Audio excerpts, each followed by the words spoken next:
guys have done this before?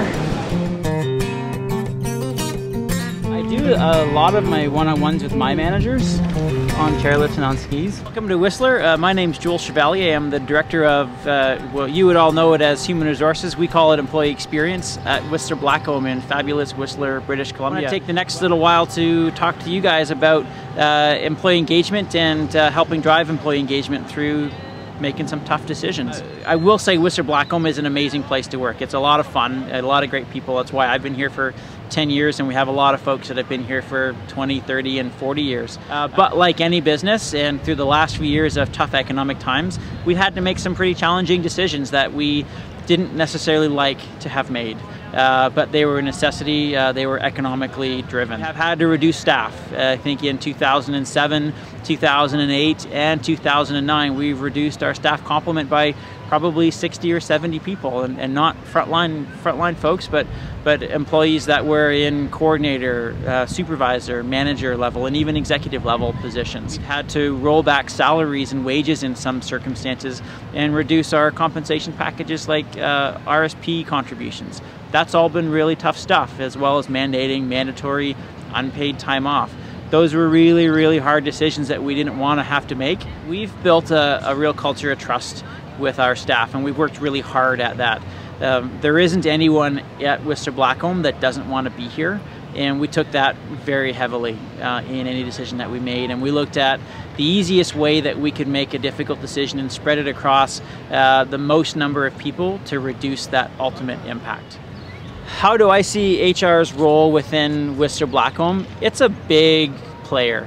From an executive standpoint, we have 12 executives that live and work at Whistler Blackcomb. HR is one of those 12.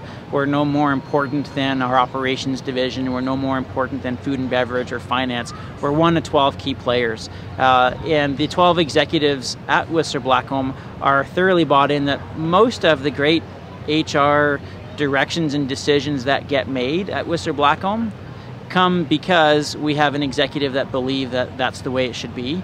And it isn't me telling them how it should be, it's them saying, yes, we believe that this is the right direction for our people within our organization, because we know that our people drive it. The Olympics was just a magic moment. It wasn't that busy from a business perspective, but that was great. So most of us were out enjoying the events. It's pretty common that we'd get the schedule for when all the ski races were, and you'd go there and there would be 300 Whistler Blackcomb employees in their uniforms watching these races, and you thought, oh geez, should we really be here? And then you look over and the president's watching as well, and the senior vice presidents are watching. Like, there is no better place to be than right now. So I would say that HR at Whistler Blackcomb is not transactional. We do have some of that because you have to, but HR at Whistler Blackcomb is cultural.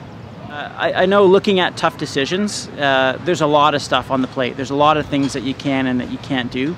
A lot of things that you wish could be better or could be different, but you don't have that choice. So what I like to do with my team is boil it down to the most essential. There are some things that you can control and there are some things that you can't. And let's not worry about the things that we can't control. We have no control over some of the decisions that have to be made, but we do have control over one real essential piece, which is how much people want to continue to enjoy working here. And if that's the one thing that you can control as HR, then go after it. It is the most important thing, that if your people want to be here, there's nothing else that's going to get in your way, and you're going to drive engagement going through some really tough decisions. I mean, in most part, it's inspirational, so I mean, why wouldn't you? Yeah. Like, why wouldn't you want to spend the time out there? And it gets them out of the office, it gets you out of the office, and everybody remembers why you like to be here.